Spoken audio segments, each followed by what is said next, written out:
Good morning, good afternoon, good evening. For this video, we are going to review extended school year or ESY and how to determine and document those services. So I'll go to the IEP, I will go down to extended school year, and that will take me to this page. The compliance requirements for ESY is that it must be a student-specific decision, and it needs to be based on specific criteria, and students need to qualify. You need to think about it annually, so it's not something that we just add and kind of forget about. We make those determinations each year during the student's IEP. And then we need to make sure that we're documenting in the IEP exactly what types of services the students are going to be needing for ESY, and we provide that information in a prior written notice. So some go-to tools for this area include a ESY decision-making flowchart and also the ESY dates for each district and SpEd. Those can be linked here. For the flowchart, what this looks like is essentially, and I'm going to get into this more in just a second, but if a student doesn't have a regression of skills, and if they don't have a functional curriculum and or an IEP goal that addresses functional skills or unique educational needs that can't be addressed by the school year, they are not eligible for ESY services. So, just wanting to highlight that this flowchart is flowcharts can often be a good way to consider information rather than kind of reading it or trying to dig through it.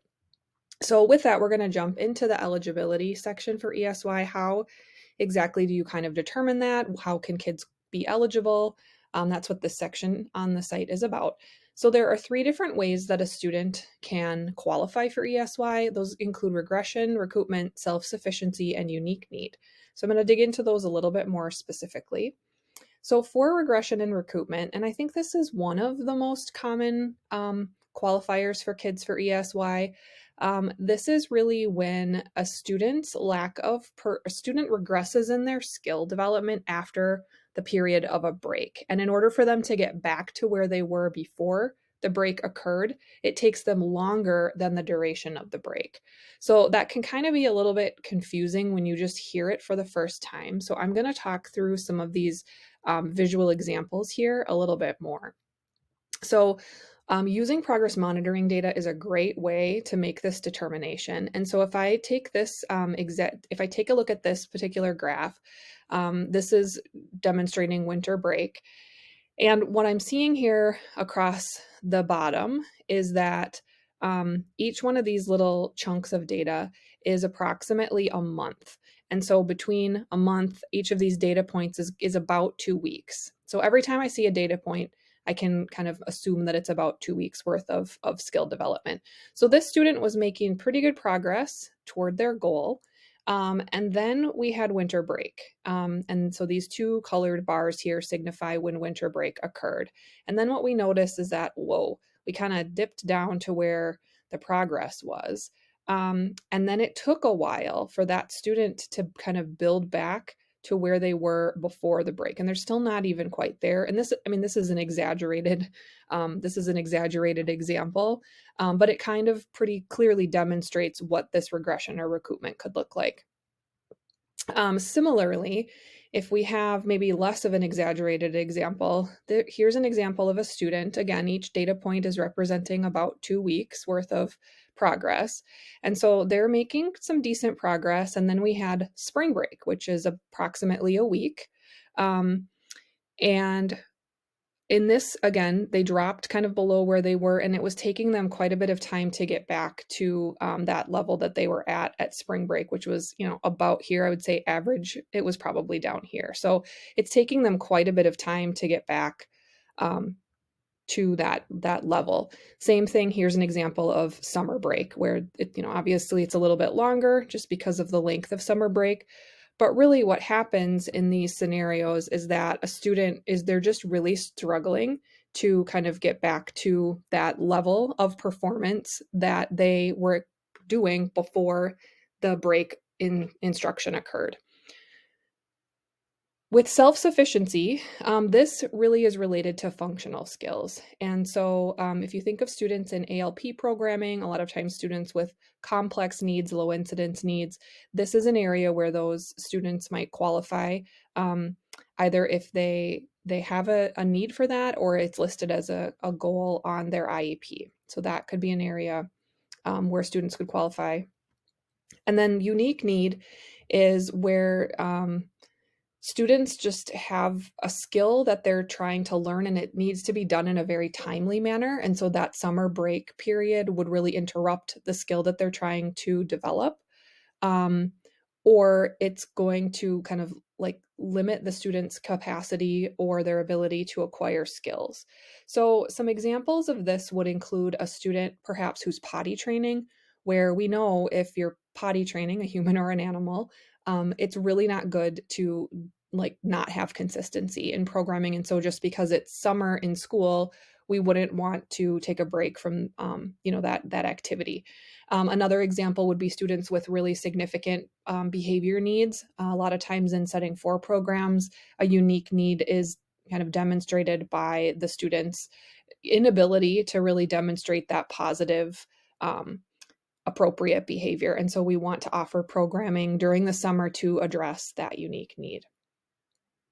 Next, you'll see some sources that you could use for data to examine for convergence. And what this means are just kind of some different things that you can look at more than kind of just, well, I think they probably would benefit, or the parents are asking for ESY, or it's a great opportunity for kids moving from elementary to middle school to have some time in the middle school. We really want to make these decisions based on data and then kind of work through some of those other potential situations in a different way. For example, if parents are requesting ESY, digging a little bit deeper into why are they really requesting it, and do they have concerns about their students' progress, and is that something that summer programming really needs to provide, or can we look at that in a different way?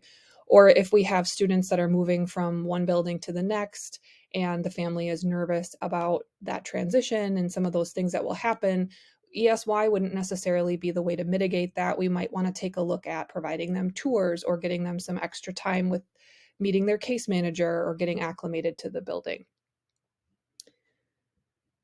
The final thing is once that decision has been made to provide ESY services, we then need to document that in the IEP. And we need to actually do 2 different things. So we need to document it in the IEP. And that goes on the services page. And I will provide a demonstration of what that could look like in just a moment when we go through a scenario. And then the other thing is that we need to do prior written notice. So sometimes, in a lot of times actually, in these ESY determination situations, especially when it's the beginning of the year, you as the case manager might not have any idea what the ESY programming is going to look like. Sometimes you might not know the dates exactly. You might not know, even if you know the dates, maybe you don't know like who's going to be teaching it or kind of the breakdown of that. And that becomes a little bit more clear in the spring. And so when you document a service, what you want to make sure that you're doing is not just putting in all of the time that the ESY programming is being offered in your district. What you want to do is kind of think about the student and what area or areas are they qualifying? And then what do you think over that summer period of time that they would be getting ESY services, what do you think that they would need in order to continue to make progress or to not regress regress less maximally, right? Like in those different particular skill areas. So I think making sure that you're really thinking about what the student needs to make that progress over the summer is the consideration to make here, and then what you would document on the IEP. And then the last thing is we have to put the proposal for ESY services in a prior written notice. Parents have to receive written notice anytime we're proposing a change to placement, and essentially ESY it's changing their placement from not having ESY services to coming in for special education services in the summer. So we need to make sure to answer both the action that we're proposing and the rationale for that action. So there are some examples here that you can use when you're doing this in your IEP for both the action proposed and the explanation, and they're across all of those different areas that a student could qualify. The last thing that I'll highlight here is that you'll notice in SpEd forms there is an ESY services form, and this is not required. Some districts use that form to document the proposal for ESY services in addition to the putting it in a services grid and putting it in a prior written notice. And I think some districts also might use that form to help with the ESY planning behind the scenes, but it's not something that's required. So the next thing that we're going to do is I'm going to show you a student scenario, and then I'm going to demonstrate how you can kind of put this into the IEP using the resources on the case manager website. So in this particular scenario, we have a student whose progress monitoring data shows that they're declining in social skills progress for about after winter break and spring break, and it's taking them longer than that 1 week or one week winter break or spring break for their skills to return to their pre-break levels. So that would be kind of an example of these graphs that we were looking at previously. So this is something that's kind of showing up for that student. So the IEP team talked about this and figured that the student has met the criteria for regression or recoupment. And so then they're going to be proposing some services and social skills for ESY. And this particular district has determined that this year's ESY programming is going to run from June 20th to July 21st, but all of those details haven't been figured out yet. So since the details of programming aren't completely clear, the team, what they're proposing at this time is that the student receive the same amount of social skills services during ESY, which is 2 times a week for 20 minutes.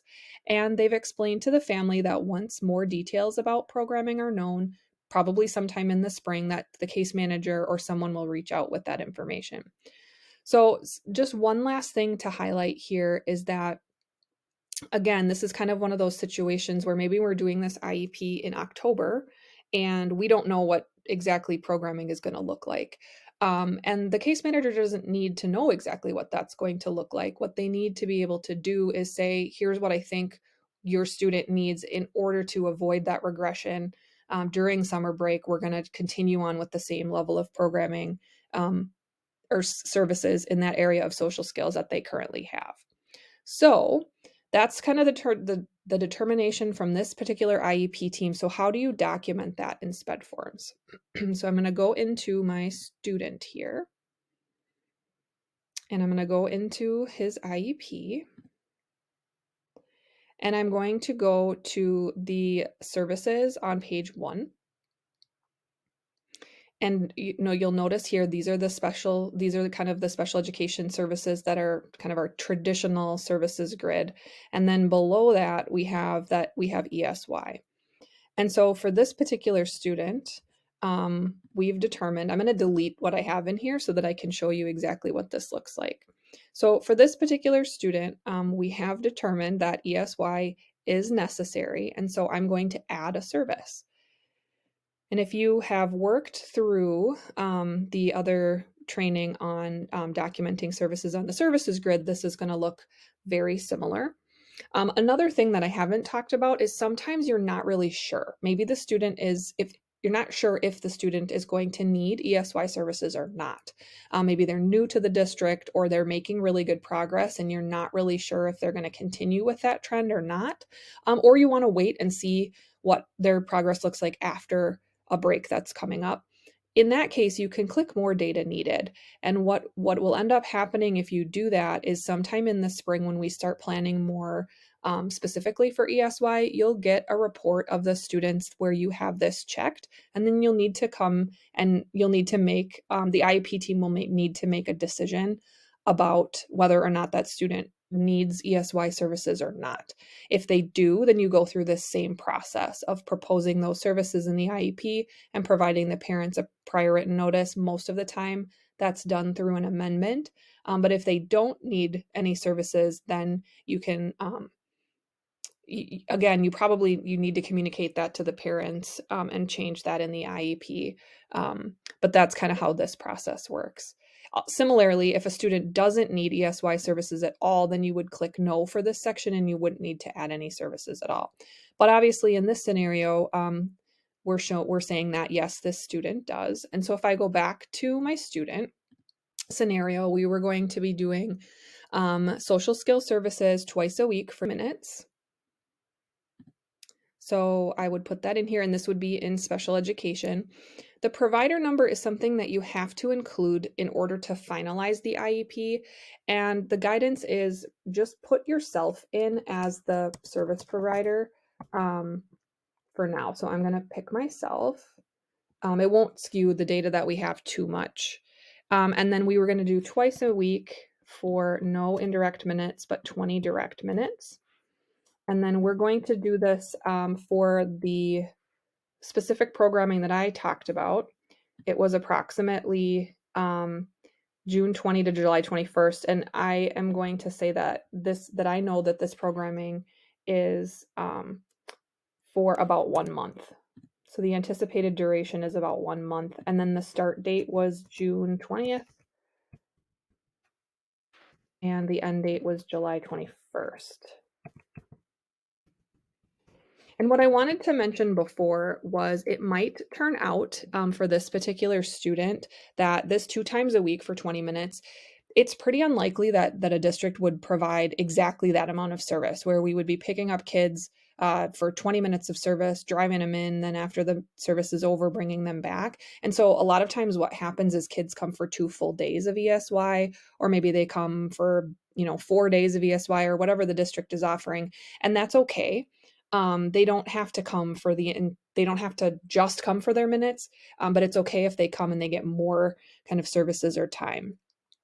So anyway, once I've entered all of this information, then I'm going to save that. And I am going to, this is what it would look like on this particular student's services grid. So here are their typical services, and then here is what their extended school year services would look like right here. So then the last thing that I would need to do in this case when I'm writing the prior written notice is document this in the prior written notice. And so how I could do that would be to go to the prior written notice for this particular student, and one of the actions that I am going to be proposing, I can pull right off of the Case Manager Resources website. I'm going to use this example for regression and recoupment. And look at that. It just happens to be exactly the same services that I'm providing. It's in the area of social skills for 20 minutes, 2 times a week. It's almost like the person who put the information in there knew exactly what they were doing in this whole training.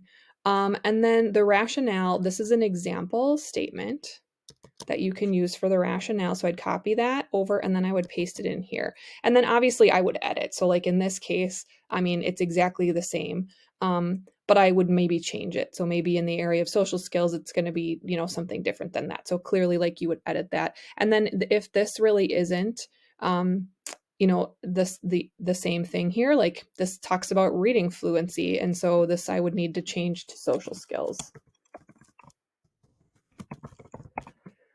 So in any case, I think you get the idea, but that is how you would document those services in the IEP for ESY.